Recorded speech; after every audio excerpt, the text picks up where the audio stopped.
4th of May, 1999. We're in Chufu, which is the home of Confucius. After leaving Qingdao, we drove to Weifang. We stopped at the museum. We drove straight away here because we had a performance of traditional Chinese musical instruments and dance, theoretically honoring Confucius and the style that took place when he was alive and when he lived around here. Today we're going to visit Confucius Mansion, Confucius Temple. We're going to spend the day immersing ourselves in Confucius, his thinking, his teachings, his life, as much as we can learn in 8 hours, whatever the time's going to be. Tonight we head off to Jinan, which is the capital of Shandong Province.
We are outside of Great Expectations Hall, where inside there is a shrine and altar set up honoring Confucius, where you can actually pray to Confucius.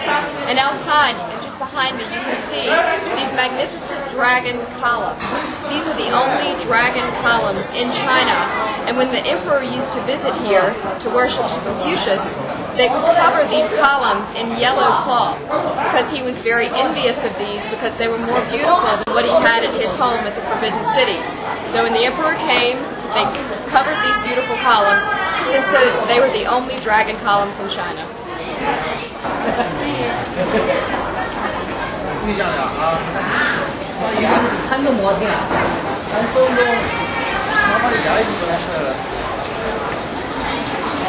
Honey, please, please. Honey,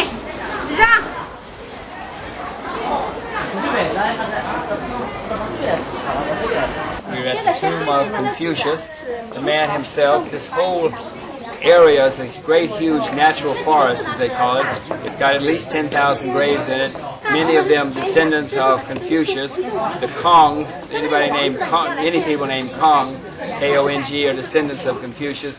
There are also other notables buried in this area.